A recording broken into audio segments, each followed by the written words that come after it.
अस्सलाम वालेकुम। अच्छा, ये लेक्चर नंबर 4 है। तो पावर सप्लाई का सेक्शन हमने स्टार्ट किया था। हमने पावर सप्लाई के सेक्शन में ये पढ़ा था कि पावर आईसी और चॉपर आपस में मिल के पावर आईसी स्विचिंग करके और चॉपर मुख्तलिफ वोल्ट्स निकाल लेता है। और इसके बाद हमने सनोवर सर्किट भी पढ़ा था, बल्कि पढ़ेंगे आज कि सनोवर सर्किट का क्या काम होता है पावर सप्लाई के अंदर। ये जो हमारा पावर सप्लाई है, इसमें इस सनोवर सर्किट का क्या काम है।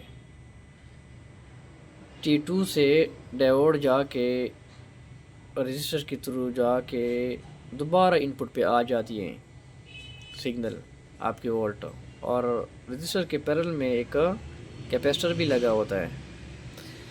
तो इधर हम उसकी डायग्राम बना के इसको एक्सप्लेन करेंगे।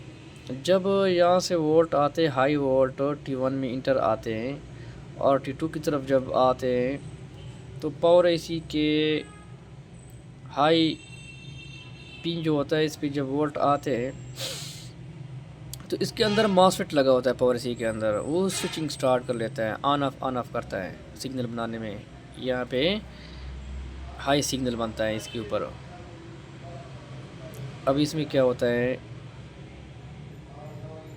जब यहाँ से वोल्ट आते हैं तो प्लस माइनस इसके ऊपर बन जाते हैं और वो स्विचिंग कर लेता है। जब वो स्विचिंग बंद कर लेता है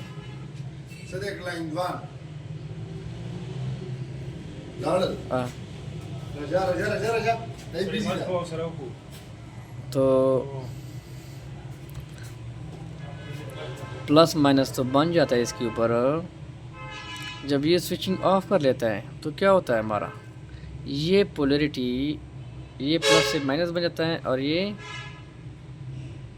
प्लस बन जाता है।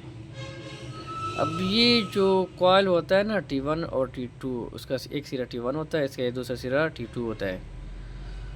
तो ये इस तरह काम करता है जिस तरह बूस्टर आप लोगों ने पढ़ा होगा, बूस्टर सर्किट। तो इसके ऊपर जो वोल्टेज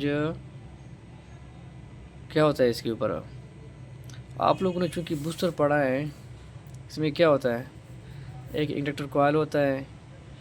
यहाँ पे क्या होता है, ये एक IGBT होती है।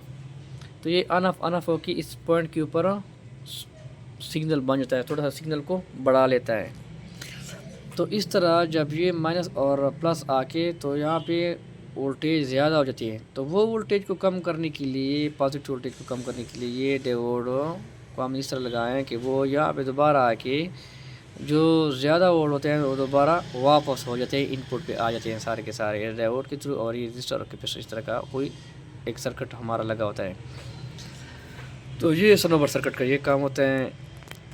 जब ये ऑन होते हैं तो यहाँ पे तो एक सिग्नल बन जाता है, लेकिन जब ये ऑफ होते हैं तो उसकी पोलैरिटी चेंज हो जाती है T1 T2 की, और उसके ऊपर वोल्टेज बढ़ जाता है।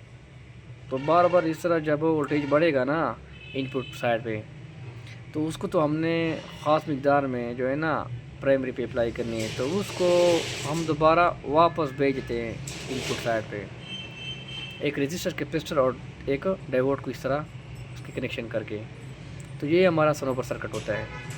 तो इस सर्किट में भी इस सर्किट का ये काम होता है। जब यहाँ पे स्विचिंग इतने बढ़ जाते हैं, यहाँ पे काफ़ी वोल्ट बढ़ जाते हैं, तो वो जो ज़्यादा वोल्टेज होते हैं उसको दोबारा वापस इनपुट पे हम भेज देते हैं। तो ये सनोवर सर्किट का ये काम होता है पावर सप्लाई के अंदर। इस तरह इंशाल्लाह अगले टॉपिक में हम जब पढ़ेंगे, ये उसका फीडबैक सिस्टम हम पढ़ेंगे कि ये किस तरह काम करता है, पावर आईसी को किस तरह कह देता है कि आपने ऑन ऑफ होना है, आपने स्विचिंग कम ज़्यादा करनी है, क्योंकि इसका क्या ताल्लुक़ होता है, इस इनपुट के आउटपुट के साथ उसका ताल्लुक़ होता है। जब आउटपुट कम ज़्यादा हो जाता है तो फिर ये अपना काम स्टार्ट कर लेता है ताकि इन वोल्टेज को वो मेंटेन कर ले, उसको प्रॉपर मकदार में जितना चाहिए सर्किट को वहाँ तक उनको बरकरार कर ले। तो आज का हमारा टॉपिक में काफ़ी है। इंशाल्लाह अगले टॉपिक में हम ये जो फीडबैक सिस्टम है ये पढ़ेंगे। खुदा हाफिज़।